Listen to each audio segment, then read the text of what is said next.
Rabbil alamin wassalatu wassalam ala asyrafil anbiya'i wal mursalin wa ala alihi wa sahbihi ajma'in. Subhanaka la ilma lana illa ma 'allamtana innaka antal alimul hakim. Rabbi shrah li sadri wa yassir li amri wahlul 'uqdatam min lisani yafqahu qawli. Amma ba'd. Alhamdulillah ala ni'matil Islam, alhamdulillah ala ni'matil iman, wa kafa biha min ni'mah. Alhamdulillah, segala puji bagi Allah Subhanahu wa taala yang menyehatkan kita, yang memberi kita langkah, yang memberi kita kesempatan untuk selalu dan selalu mencari perkara-perkara yang datang dari Allah Subhanahu wa taala, mencari perkara-perkara yang akan mengaitkan kita kepada Nabi Muhammad sallallahu alaihi wasallam, lebih mendekatkan diri kita kepada Nabi, lebih nyari sambungan lagi tentang Nabi, lebih nyari tahu tentang hal-hal yang ada pada diri Nabi kita Nabi Muhammad. Karena seperti pepatah Indonesia yang mengatakan tak kenal maka tak sayang. Orang kalau nggak kenal sama Nabi nggak mungkin bisa sayang. Orang kalau nggak pernah tahu tentang Nabi Muhammad maka dia tidak akan mungkin bisa merasakan yang namanya kecintaan kepada Nabi. Kalau kita ketika membaca Burdah kemarin yang kita bahas tentang ahwalul muhibbin atau haliyahnya para pecinta, keadaan hidupnya orang-orang yang terpaut hatinya kepada Nabi Muhammad dengan pautan yang luar biasa, yang sampai nggak bisa tidur, yang sampai nggak bisa ngapa-ngapain, ngelihat apapun keinget sama Nabi, mau ngapain aja selalu terngiang-ngiang tentang keadaannya Rasulullah Sallallahu Alaihi Wasallam. Itu semuanya adalah sesuatu yang harus diperjuangkan. Itu semuanya adalah sesuatu yang harus diusahakan. Karena kalau misalkan kita nggak mendekat kepada Nabi Muhammad, kita juga nggak akan pernah tahu seperti apa Nabi Muhammad.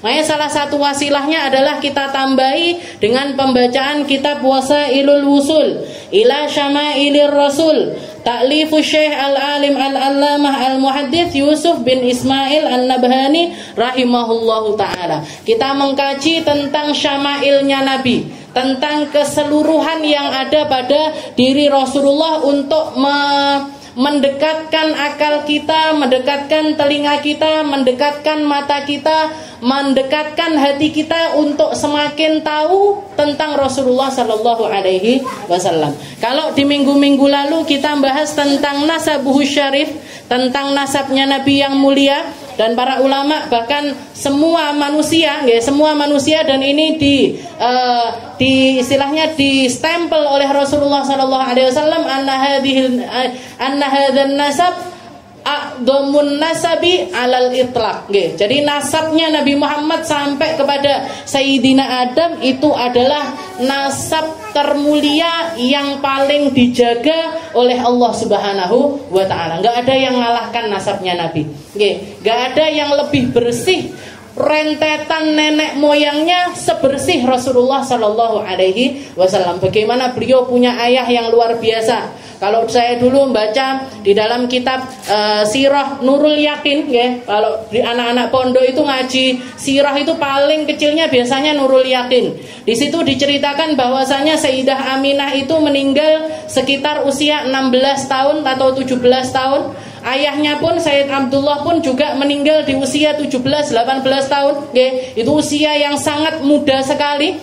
Jadi seakan-akan kalau kita mau narik dari apa yang terjadi kepada kakek moyangnya Nabi Muhammad ini, terutama ayah dan ibunya Nabi, ini seakan-akan Allah Ta'ala memang menciptakan mereka berdua ini hanya dengan satu tujuan, hanya untuk satu tujuan, yaitu melahirkan Rasulullah Sallallahu Alaihi Wasallam. Jadi abahnya Nabi meninggal usia muda, ibunya Nabi juga meninggal di usia muda. Habis nikah nggak selang berapa hari hamil. Habis hamil usia kandungan 2 bulan ditinggal suaminya. Ternyata di perjalanan suaminya meninggal.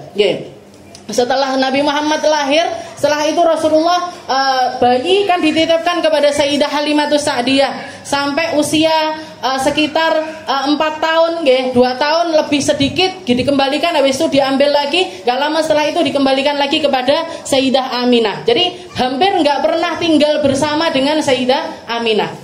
Jadi kenapa kok seperti itu? Karena memang Allah Ta'ala itu pengen membuat riwayat hidupnya Nabi ini tanpa ada persangkaan. Oh, nah Muhammad itu akhlaknya baik, pancen yo didikane bapake. Kapan bapaknya didik? Nggih. Oh, dia itu baik, memang didikannya ibunya luar biasa akhlaknya. Kapan dididik sama ibunya? Nggih. Kalaupun dibilang oh yang didik kakeknya cuman menyaksikan pertumbuhannya Nabi sampai usia 8 tahun. Nggih. Dididik sampai seberapa? Nggih. Setelah itu yang didik adalah pamannya, di mana paman yang paling yang namanya Abu Thalib ini memang melindungi Nabi Muhammad, tapi sampai akhir hayatnya tidak terbukti beliau ini mengucapkan la ilaha illallah. Nggih. Jadi ini dari mana? Muhammad ini bisa seperti ini perjuangannya siapa? Siapa yang punya dedikasi kepadanya? Siapa yang mendidiknya semacam itu? Siapa yang menumbuh kembangkannya dengan akhlak yang mulia semacam itu? Gak ada dan gak mungkin bisa kecuali seperti apa yang dikatakan oleh Allah, oleh Nabi Muhammad, ada bani Rabbi fa ahsana ta'dibi. Yang didik aku itu Allah Ta'ala langsung, yang numbuhkan aku itu Allah Ta'ala langsung, yang ngasih semua budi pekerti indah-indah itu semuanya adalah dari Allah Subhanahu wa taala tanpa campur tangan siapapun. Nggih. Walaupun kalau ditarik lagi kakek-kakeknya Nabi ini juga orang-orang yang mulia, orang-orang yang punya keimanan dan orang-orang yang mengikuti agama walaupun enggak secara resmi agamanya Nabi Ibrahim, tapi tetap lurus di dalam kaidah syariatnya Nabi Allah Ibrahim. Enggak pernah ada pernikahan di keluarganya Nabi kecuali pernikahan seperti pernikahan di dalam Islam. Jadi bebas dari layal taqiyya ala sifahin qat. Kalau di dalam Maulid Tiba itu Nabi Muhammad di nasabnya Nabi ini dikatakan dengan uraian semacam ini. Lam yaltaqiyya, enggak ada satupun dari kakek neneknya Nabi Muhammad yang langsung ataupun secara enggak langsung yang terkena keburukannya zina sama sekali. Oke, jadi jauh dari zina, jauh dari perzinahan, jauh dari perkara keji yang semacam itu. Oke, itu nasabnya Nabi Muhammad. Setelah itu fasal yang kedua yang dibahas oleh Syekh Yusuf di sini adalah al-faslu tsani fi asma'ihi syarifah sallallahu alaihi wasallam, tentang namanya Nabi. Oke. Ini kalau kita mau kenalan sama orang, mesti yang ditanya pertama jenenge, nggih toh. Namine sinten, nggih. Namanya siapa, nggih. Kalau kita mau kenal seseorang, yang kita ketahui pertama kali adalah tentang namanya. Dan nama ini adalah sesuatu yang bukan cuman untuk panggilan di dunia, tapi untuk panggilan di akhirat. Makanya Allah Ta'ala, istilahnya Nabi Muhammad mengatakan, sammu abna'akum bismil hasan. Kasih nama anak-anakmu ini dengan nama-nama yang baik. Entah itu taklidan, entah itu ngikuti nama baiknya orang-orang terdahulu, atau pakai nama yang baik yang kamu pengen anakmu itu punya sifat dengan sifat yang semacam itu. Seperti ketika Nabi Muhammad dikaruniai anak yang namanya yang bernama Fatimah. Jadi Rasulullah dapat putri perempuan mukanya mirip sekali dengan Nabi Muhammad, dikasih nama Fatimah. Ketika ditanya kenapa kok dikasih nama Fatimah wahai Muhammad, katanya Nabi Muhammad, Fatimah ini adalah nama dari istrinya Abu Thalib, ibuku setelah ibuku, yang ngerawat aku ketika aku ditinggal sama ibuku, aku nggak ditinggal sama orang tua kandungku, yang didik aku, yang nyayangi aku seperti dia menyayangi anak-anaknya adalah seorang perempuan mulia yang namanya Fatimah. Ketika ditanya di lain waktu lagi, Rasulullah mengatakan kenapa kok dikasih nama Fatimah? La'allallaha yuftimu, karena Fatim itu artinya kayak orang yang disapih. Jadi kayak orang yang disapih. Nabi Muhammad itu menginginkan semoga Sayyidah Fatimah ini menjadi seseorang, dia dan anak cucunya adalah orang-orang yang disapih dari api neraka, enggak kena sama sekali api neraka. Itu harapannya Nabi. Jadi Fatimah diambil dari seseorang yang ada di dalam hatinya Nabi Muhammad, yaitu Fatimah ibunya Sayyidina Ali, istrinya dari Abu Thalib, juga Fatimah, dalam arti Nabi Muhammad pengen beliau ini terbebas dari api neraka. Dia wa dzurriyyatuh, dia dan anak cucunya ini orang-orang yang enggak akan terkena api neraka. Itu harapannya Rasulullah sallallahu alaihi wasallam. Jadi Asma'u Syarifah sallallahu alaihi wasallam.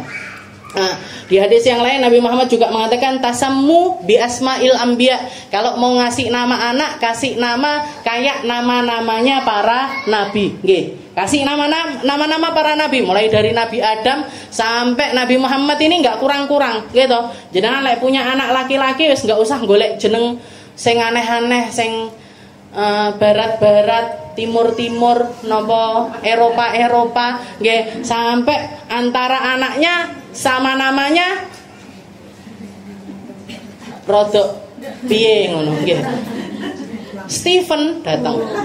Nggih, dikira piye ngono putih, mancung anu, tibake nggih sawu mateng, setengah anu, nggih kan. Jadi apa namanya? Istilahnya disesuaikan, nggih, disesuaikan. Paling bagusnya nama itu seperti apa? Tasammu ya auladakum bi asma'il anbiya. Katanya Nabi Muhammad, kalau laki-laki, ya anak laki-laki, enggak usah nyari nama-nama yang gimana-gimana, tapi kasih aja namanya para nabi-nabinya Allah. Nggih, kasih nama-nama para nabi-nabinya Allah atau orang-orang yang mulia-mulia yang ada di dalam Al-Qur'an. Nggih, kayak Luqman Al-Hakim, nggih, atau sahabat-sahabatnya Nabi Zaid bin Haritha, Abu Bakar, Umar, Utsman dan lain sebagainya, kasih nama-nama semacam itu. Tujuannya biar apa? Biar punya akhlak seperti akhlaknya mereka. Nggih, biar punya perangai seperti perangainya orang-orang mulia tersebut. Itu paling gampangnya ngasih nama seorang anak. Kalau pengen nama lain wis kakeh, mosok sak kelas sing jenenge Adam enek lek 15 misalkan, nggih. Timbangane Adam kabeh nggih, karena semuanya namanya Nabi diambil Adam kabeh bisa nggih. Jadi sak kelas sama Muhammad, sak kelas Muhammad kabeh nggih. Pengen yang lainnya nggih, maka kasih nama dengan nama yang maknanya itu baik nggih. Kasih nama dengan nama yang maknanya itu baik. Kalau secara makna katanya Nabi Muhammad, nama yang paling inna ahabbul asma ilallah Abdullah atau Abdurrahman. Nggih. Nama yang paling disukai sama Allah Ta'ala itu adalah nama Abdullah, Abdurrahman, atau Abdun, dan jenengan sematkan nama-nama Asmaul Husna yang lainnya. Nggih. Abdul Wahab, Abdul Razak, Abdul Manan, Abdul Abdul Goni, nggih, Abdul Somad dan lain sebagainya, nggih, Abdu yang lainnya. Kenapa? Karena kalau orang dikasih nama Abdun terus disematkan namanya Allah Ta'ala, nggih, ini nama tersebut adalah nama yang secara tertulis dengan hakikatnya itu sesuai. Nggih. Yang tertulis nggih, namanya misalkan Abdullah, nggih, hambanya Allah. Namanya Abdullah, secara tertulis itu Abdullah. Secara makna manusia ini semuanya hamba Allah. Nggih, jenengan ngasih nama Abdul Razak, nggih, memang iya benar. Ini hambanya sang pemberi rizki.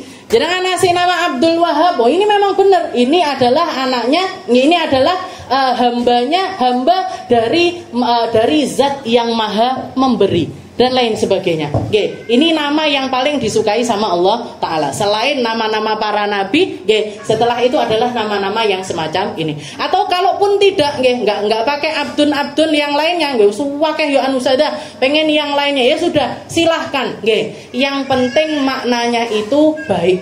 Nggih, yang penting maknanya itu baik. Jangan sampai asal-asalan ngasih nama anak. Nggih, jangan sampai asal-asalan ngasih nama anak. Bagine lahir pas ndelok wong payungan. Pesan aku tak jenenge payung ae lah. Ben gak angel-angel nyeluke yung payung.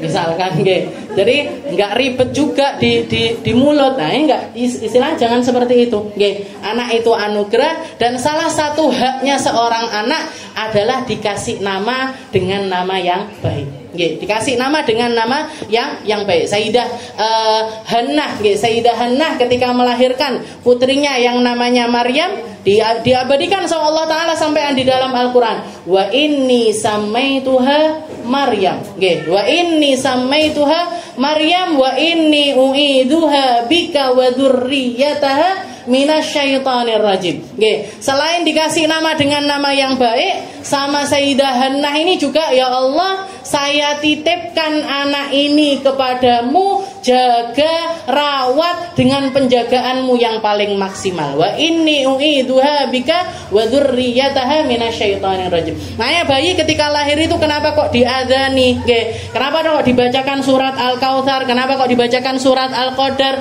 Kenapa kok dilakukan hal-hal yang semacam itu semuanya tujuannya sama. Masuk di dalam seperti yang taklidan, istilahnya ngikuti apa yang dilakukan oleh Sayyidah Hannah. Wa inni u'iduha bika wa dzurriyyataha minasyaitonir rajim. Ya Allah, ini bayi tak kasih nama dengan nama yang baik, dikasih namanya Maryam. Nggih, Maryam itu artinya kalau amatullah, nggih, artinya amatullah. Kalau laki-laki Abdullah, nggih, kalau perempuan amatullah. Hamba perempuannya Allah, nggih, hamba perempuannya Allah. Jadi dikasih nama dengan Maryam, setelah itu dititipkan penjagaannya secara optimal oleh Allah kepada Allah Subhanahu wa taala. Jadi anak-anak kita itu perlu dijaga dengan penjagaan yang bukan cuman secara kasat mata, tapi juga penjagaan secara doa, nggih, kudu didongakne, kudu ditirakati, nggih. Anak itu harus didoakan, harus ditirakati, nggih. Carane nirakati gimana Ustazah? Sakarepe jenengan, nggih. Jenengan pakai wasilah amal solehnya jenengan yang mana aja. Ya Allah, saya rutin qiyamul lail, bangun malam, semoga saya dapat anak-anak yang baik-baik. Ya Allah, saya rutin ngaji, nggih, biar saya dikasih anak-anak yang nantinya ikut jejak saya di dalam ngaji dan ada di dalam penjagaanmu. Ya Allah, saya sedekah biar anak saya begini. Ya Allah, saya puasa biar anak saya baik dan lain sebagainya. Itu namanya nirakati anak, nggih. Nirakati keturunan, nggih, nirakati keturunan. Jadi ini masuk u'iduha bika wa dzurriyyataha. Nah, Rasulullah itu setiap kali ketemu dua cucunya, nggih, Sayyidina Hasan, Sayyidina Husain, selalu didoakan sama Nabi Muhammad, u'idukuma bikalimatillahi tammah min kulli syaitanin wa hammah wa min kulli ainin lamah. Katanya Nabi Muhammad, saya mintakan semoga kalian berdua ini selalu dijaga sama Allah Ta'ala di dalam kalimatnya yang sempurna, dari orang-orang yang hasud, dari mata ainnya orang yang jahat, dari godaannya setan, dari cara bisik-bisikannya setan. Nabi Muhammad aja mintakan anak cucunya ini untuk dijaga dari perkara-perkara yang semacam itu. Jadi jenengan kalau anaknya pergi, jenengan kan nggak mungkin 24 jam delok anake terus. Nggih, lek masih bayi ya, nggih. Tapi kalau sudah sekolah, di sekolah nanti temenan sama siapa, punya guru bagaimana, nggih. Nah, apa namanya? Dapat circle seperti apa, dapat temen yang bagaimana, nggih. Berarti kita nggak bisa jaga anak kita 24 jam itu nggak bisa. Apalagi sekarang ada HP sing didelok nang gone HP opo, nggih. Angel, nggih. Gimana caranya? Mintakan, nggih. Mintakan penjagaan dari Allah Subhanahu wa taala. Nggih, wa inni samaituha Maryam. Dikatakan di sini i'lam. Qala al-muallif rahimahullah taala wa nafa'ana bi ulumi fid dharain amin. I'lam anna li Rasulillah sallallahu alaihi wasallam asma'an katsira. Ketahuilah, ya, katanya Syekh Yusuf, beliau mengatakan, ketahuilah bahwasanya Nabi Muhammad itu punya nama yang sangat banyak sekali.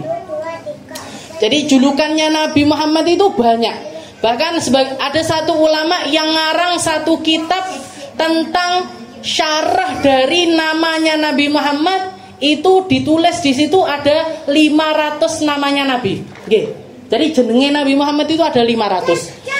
Di dalam riwayat yang lain ada yang mengatakan, sebagian ulama juga ketika ngitung namanya Nabi Muhammad ada lebih dari 1000 namanya Nabi. Jadi namanya Nabi Muhammad itu banyak, julukannya Nabi Muhammad itu banyak. Wa kathratul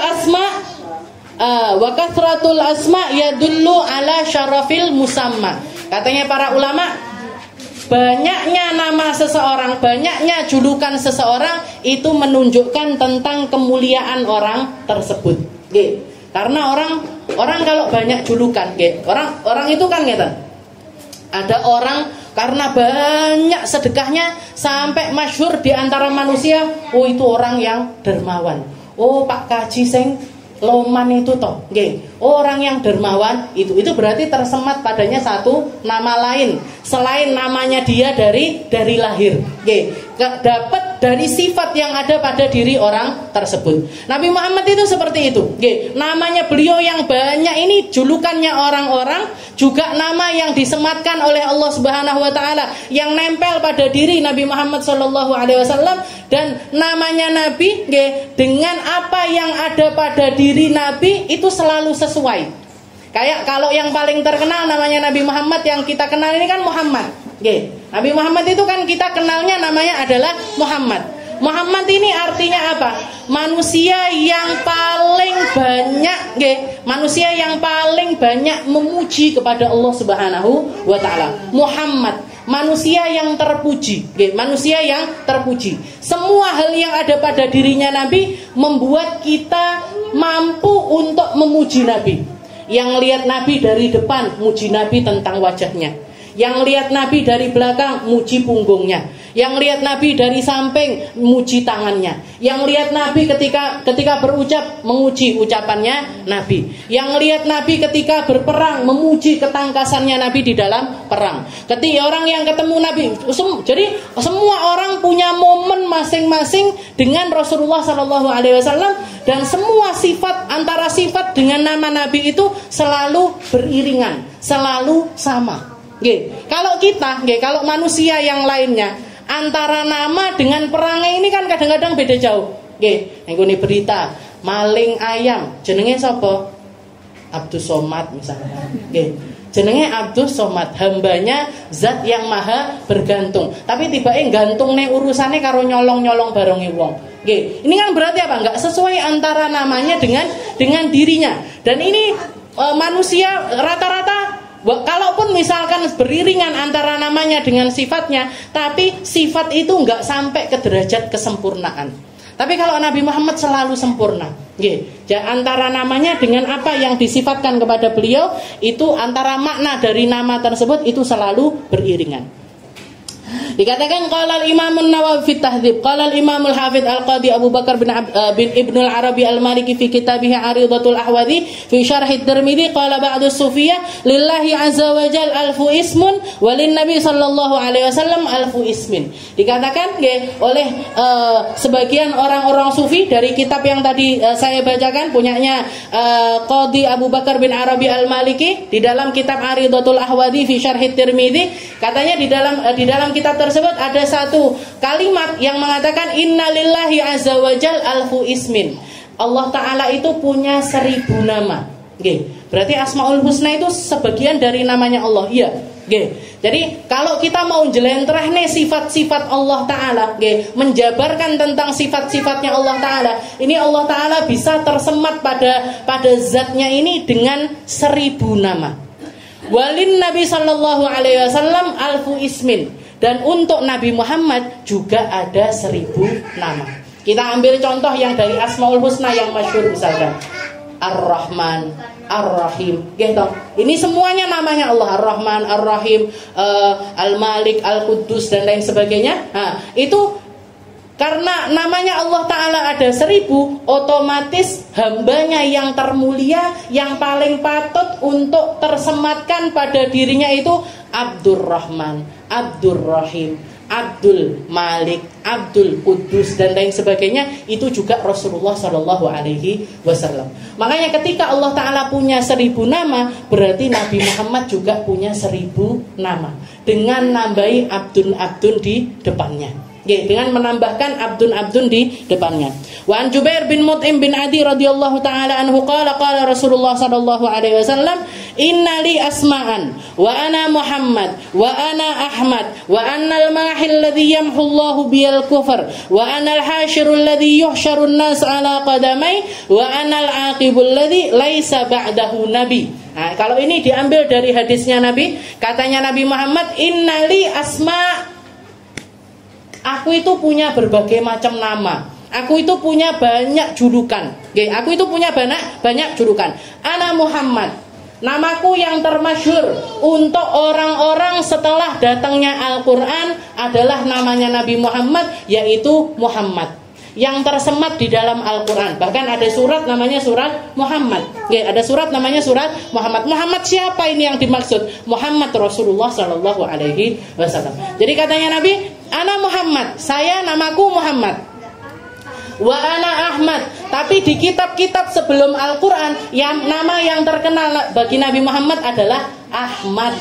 Nggih, namanya adalah Ahmad, pakai isim, pakai kosakata tafdil, nggih. Jadi kalau Muhammad itu orang yang terpuji, nggih. Kalau Ahmad itu manusia yang banyak memuji, nggih. Manusia yang paling banyak memuji Allah Subhanahu. Zikirnya paling banyak, tasbihnya paling banyak, tahmidnya paling banyak, nggih. Semua taubatnya paling banyak, istighfarnya paling banyak. Itu Rasulullah. Bahkan Rasulullah itu dalam sehari taubat itu 100 kali minimal. Taubatnya Nabi Muhammad sehari itu 100 kali. Padahal dosanya nggak ada. Nggak pernah berbuat dosa, nggak pernah berbuat kesalahan. Adewe dosa berkali-kali ora tobat-tobat. Iki wali aneh. Jadi jauh sekali. Jadi jadi Ahmad itu pakai lafaz tafdil. Kayak misalkan kalau bahasa Arab itu katsir, itu artinya banyak. Kalau aktsar lebih banyak. Muhammad pakai lafaz Ahmad. Ahmad itu apa? Manusia yang paling banyak memuji Allah Subhanahu wa taala. Di bumi paling banyak memuji Allah, di langit juga paling banyak memuji Allah. Dan selain memuji juga yang paling terpuji.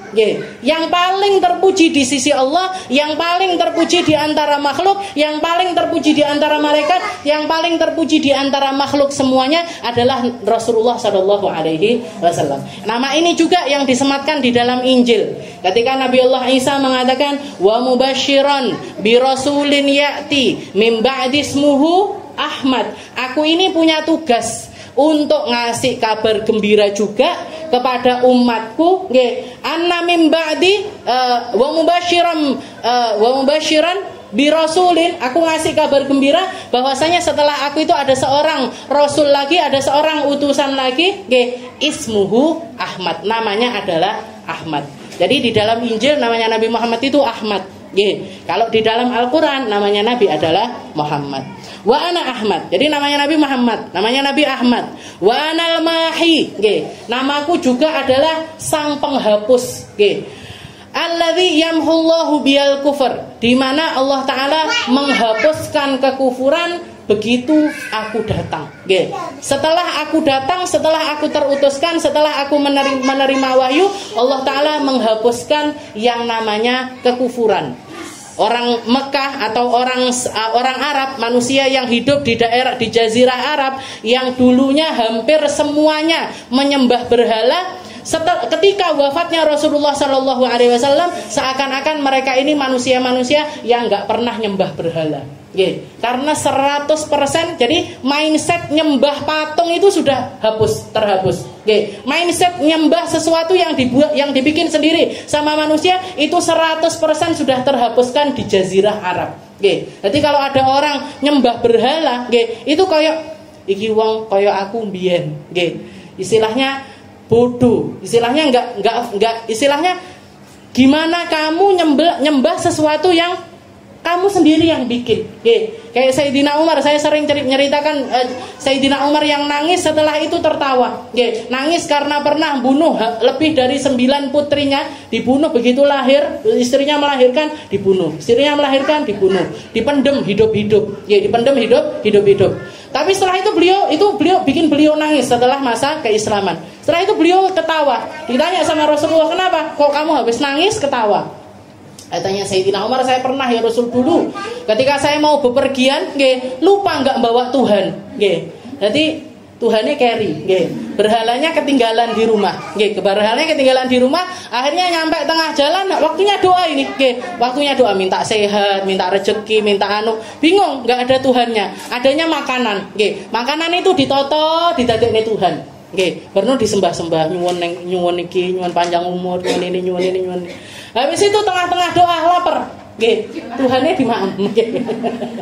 Jadi dia sendiri yang bikin Tuhannya, dia sendiri yang makan Tuhannya. Ini istilahnya nggak masuk akal.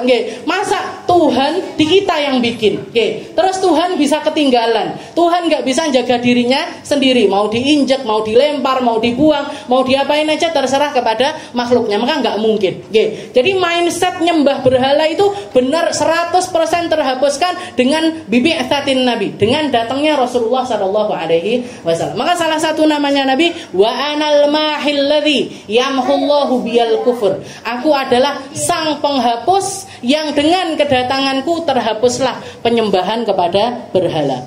Wa anal hasyirul ladzi yuhsyarun nas ala qadamai. Dan aku adalah manusia yang menjadi pemimpin nanti di padang mahsyar.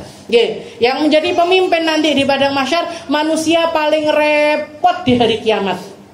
Manusia yang paling repot di hari kiamat adalah Nabi Muhammad. Sampai bahkan dikatakan Rasulullah pernah menceritakan kepada para sahabat, nanti di antara arasnya Allah Ta'ala itu sebelah kanan ada mimbarnya Nabiullah Ibrahim, di sebelah kiri ada mimbarnya adalah mimbarku, mimbarnya Rasulullah Sallallahu Alaihi Wasallam. Dan semua sahabat faham kalau kanan, antara kanan sama kiri itu sudah pasti lebih afdal kanan. Lebih baik yang kanan. Katanya para sahabat nanya, ya Rasul, bukankah engkau lebih mulia daripada Nabi Allah Ibrahim? Kenapa kok Nabi Ibrahim di kanan arasnya Allah dan engkau di kiri arasnya Allah? Katanya Nabi Muhammad, karena sebelah kanan arasnya Allah adalah jalan menuju surga dan sebelah kirinya arasnya Allah adalah jalan menuju neraka. Aku memilih untuk mimbarku ada di jalan menuju neraka, biar aku bisa ngelihat umatku semuanya yang lewat. Kalau mereka masuk ke neraka, akan aku selamatkan dengan syafaatku. Itu Nabi Muhammad. Jadi beliau milih di sebelah kiri arasnya Allah karena mau menyelamatkan semua umatnya, memastikan semua umatnya itu masuk ke dalam surga.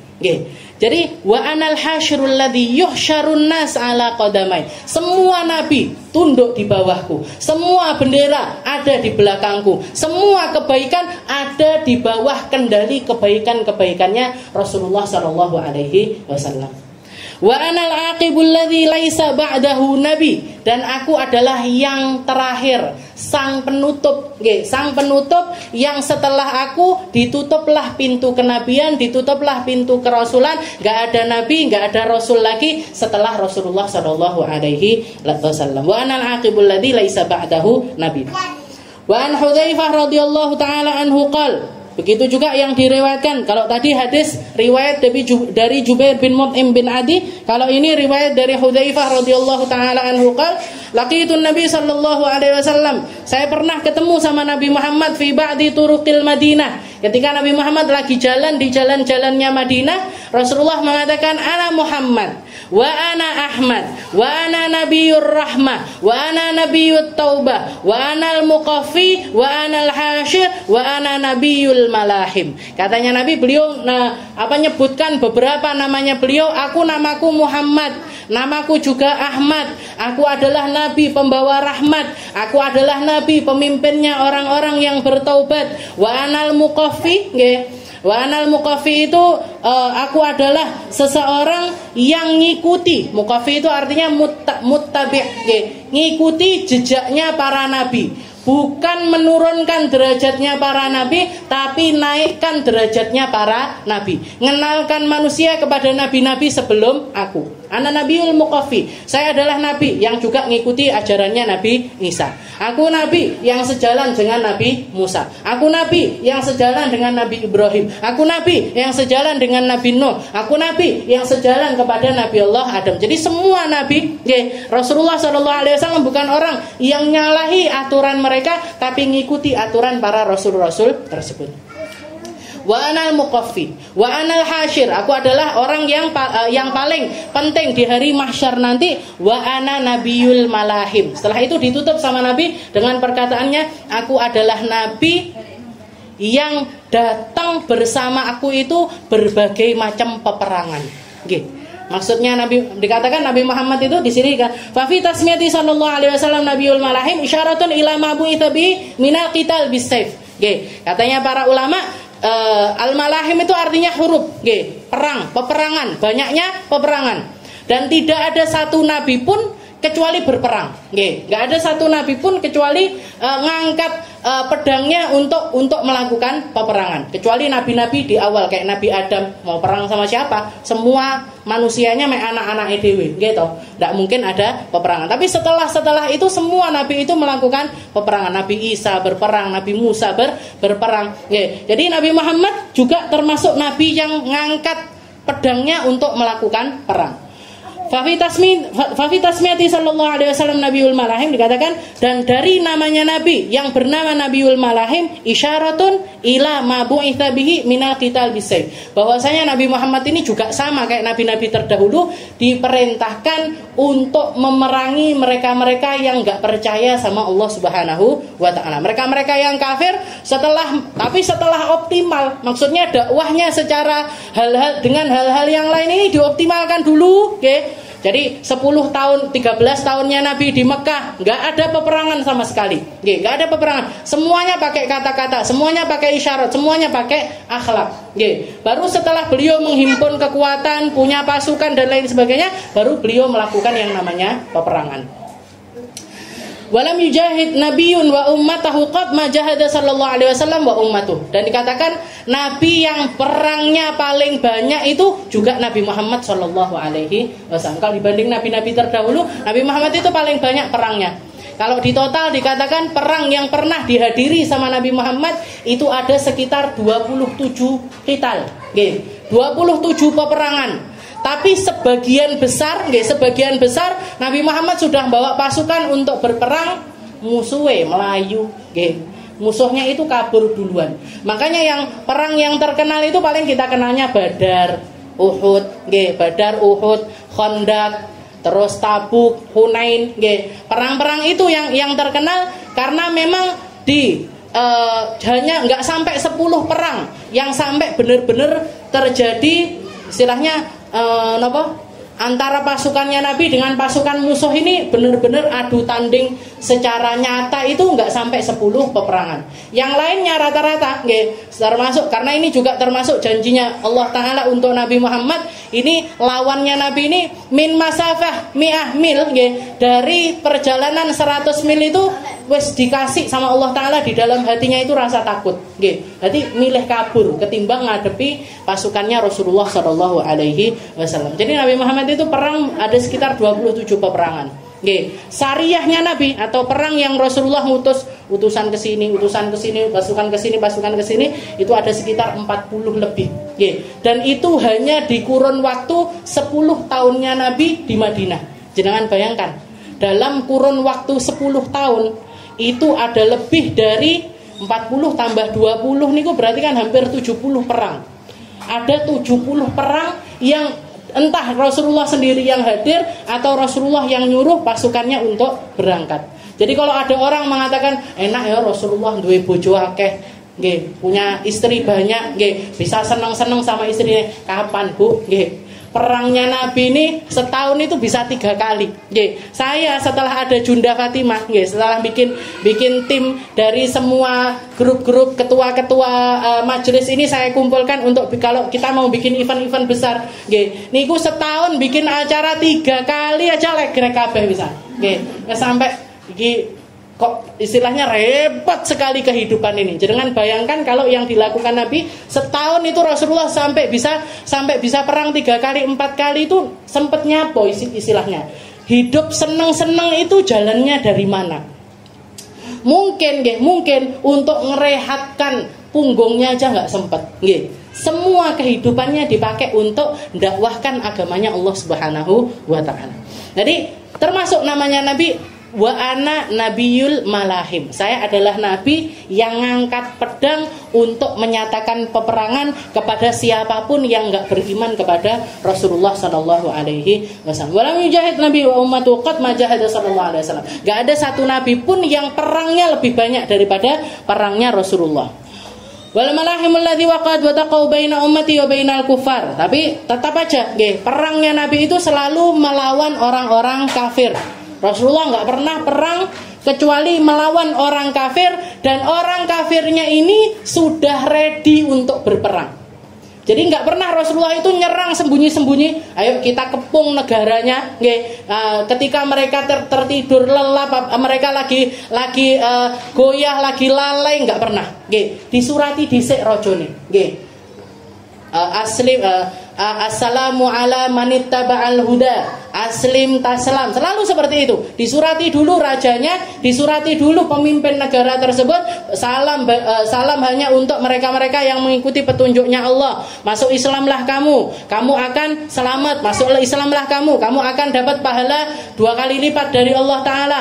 Baru setelah ternyata ditolak sama raja tersebut, kalau mereka nggak masuk Islam tapi memilih untuk berdamai, kayak rajanya Mesir, yang utusannya Nabi ngirimkan surat ke Mesir, untuk ngajak berislam, untuk ngajak ngikut ajarannya Allah Subhanahu Wa Taala. Beliaunya ini, Muqawqisnya ini nggak mau beriman, nggak masuk Islam, tapi tidak menyatakan peperangan kepada Rasul. Bahkan ngirimkan banyak hadiah untuk Nabi Muhammad. Jadi utusannya Nabi itu tadi dipulang ini bawa hadiah macam-macam. Termasuk hadiahnya itu 2 orang budak yang salah satunya jadi budaknya Nabi Muhammad, yang namanya kita kenal dengan nama Mariatul Qibtiyah. Maria Al-Qibtiyah, Maria dari Qibit. Qibit itu satu daerah di daerah Mesir.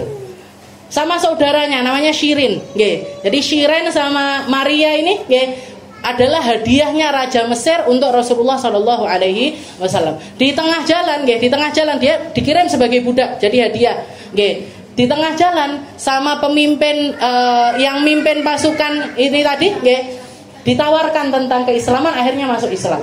Akhirnya masuk Islam. Shirin sama Maria ini masuk Islam. Begitu nyampe ke rumahnya Nabi, yang Maria diambil sama Nabi, yang Shirinnya diberikan kepada sahabat yang lain. Yang akhirnya diperistri sama Rasulullah Sallallahu Alaihi, enggak diperistri, tetap jadi budaknya, tapi dari budak tersebut Rasulullah dikaruniai putra namanya Ibrahim. Wa fit tahdhib sammahu Allah azza wa jalla fil Qur'ani rasulan. Lam yuhad mithluha qablahu fa inna ummatahu yuqatiluna al-kuffar fi aqtaril ardi ala ta'aqubil ansar ila yuqatilal awar ad-dajjal. Dan juga di sini dikatakan isyaratnya juga Rasulullah mengatakan Nabiul Malahim, setelah datangnya Rasulullah sallallahu alaihi wasallam, lam yuhad mithluha qablah. Enggak pernah terjadi peperangan sebanyak peperangan di zamannya Nabi. Fa inna ummatahu, dan umatnya Nabi Muhammad akan selalu terjadi yang namanya peperangan melawan orang kafir fi aqtaril arad, di berbagai macam penjuru bumi, ala ta'aqubil asur, di setiap masa, ila an yuqatilu al-awaral dajjal, sampai terjadi perang terbesar. Nanti ujung dari peperangan ini adalah perang melawan kekejiannya Dajjal. Jadi kalau kita ngelihat apa yang terjadi di Palestina sekarang itu termasuk dari takdirnya Allah Ta'ala, yang umat ini memang gak pernah lepas dari yang namanya perang. Umat Islam melawan orang kafir itu selalu akan terjadi peperangan. Jadi kalau misalkan kita mengatakan, kok iso enek menungso zaman sekarang melakukan hal yang keji semacam itu, dikecam sama seluruh dunia, tapi kayak nggak ngefek, kayak kita wes gak iso nyapo-nyapo, ngirimkan uang yo dirampas, ngirimkan makanan ya disita, mau bantu apapun kayak seakan-akan nggak bisa selesai. Kenapa perang ini nggak pernah bisa selesai? Mau gencatan senjata nggak bisa terus. Karena memang umatnya Nabi Muhammad itu akan selalu tersisa peperangan di antara mereka.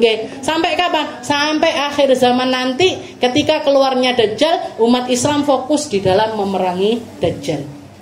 Jadi ini memang sunnatullah. Ini adalah sunnahnya Allah Subhanahu wa taala. Wa fit tahdhib, dikatakan juga di dalam kitab At-Tahdhib, samallahu azza wa jalla fil Qur'ani rasulan wa nabiyyan wa ummiyan wa syahidan wa mubasysyiran wa nadhiran wa da'iyan ila Allah bi idzni wa sirajan muniran wa raufan rahiman wa mudzakiran wa ja'alu rahmatan wa ni'matan wa hadiyan sallallahu alaihi wasallam. Julukannya Nabi Muhammad di dalam Al-Qur'an banyak sekali. Beliau dijuluki Rasul, dipanggil Nabi, ya ayyuhan Nabi, ya ayyuhar Rasul. Berapa kali Allah Ta'ala manggil Nabi Muhammad, ya ayyuhan nabi lima tuharrimu ma ahallallahu lak, ya ayyuhar rasul. Panggilan Allah Ta'ala bahkan manggil Nabi Muhammad itu dengan sebutan nabi, rasul, ummi, nabi yang ummi, nabi yang nggak bisa baca tulis. Dan Nabi Muhammad itu bukan cuma nggak bisa baca tulis, nggak mungkin bisa baca, nggak mungkin bisa nulis. Padahal kalau secara logika orang belajar baca tulis ini gampang apa sulit? Kan gampang sekali, gak sulit. Belajar nulis coba dulu SD. Siapa anak kecil sekarang yang nggak bisa? Nggak, istilahnya umur 7 tahun, 8 tahun mesti bisa. Nabi Muhammad ya memang umatnya waktu itu kebanyakan nggak bisa baca, nggak bisa nulis. Tapi Rasulullah ini termasuk orang yang sangat cerdas. Tapi kenapa kok nggak bisa baca, nggak bisa nulis? Karena memang disetting sama Allah Ta'ala nggak bisa baca, nggak bisa nulis. Karena dengan sifat umminya Nabi ini nunjukkan tentang keontetikannya Al-Quran, nunjukkan tentang kemurniannya Al-Quran, bahwasanya Muhammad ini nggak mungkin ngarang Al-Quran. Wong orang nggak bisa baca, orang nggak bisa nulis, bisa bikin satu buku yang namanya Al-Quran, nggak mungkin. Jadi ini juga yang nyematkan nama ummi ini Allah Ta'ala, ummiyan wa syahidan, beliau juga menjadi syahid. Syahid untuk nabi-nabi terdahulu dan syahid untuk umatnya, saksi untuk nabi terdahulu dan saksi untuk umatnya. Wa mubasyiran, pembawa kabar gembira, wa nadhiran, yang ngasih peringatan tentang neraka, da'iyan ilallah bi'idnih, yang berdiri tegak untuk mendakwahkan ajarannya Allah dengan izinnya Allah. Wa sirajan munira, ini juga julukannya Allah Ta'ala untuk Nabi. Sirajan itu artinya lampu yang menyala. Nabi Muhammad itu seperti lampu di tengah kegelapan. Lampu di tengah kegelapan. Secara fisik seperti itu, secara maknawi juga seperti itu. Orang kalau kenal sama Nabi, berarti sudah nyalakan lampu. Klek. Uripe kalau sudah dekat sama Nabi Muhammad berarti lampu kehidupannya sudah nyala. Orang kalau dekat sama akhlaknya Nabi, lampu akhlaknya sudah nyala. Orang kalau kenal sama syariatnya Nabi, lampu muamalahnya nyala. Jadi dia nggak mungkin nemu kegelapan, nggak mungkin melakukan kesalahan karena semuanya terlihat secara jelas. Sirajan munira, ini julukannya Allah Ta'ala untuk Nabi.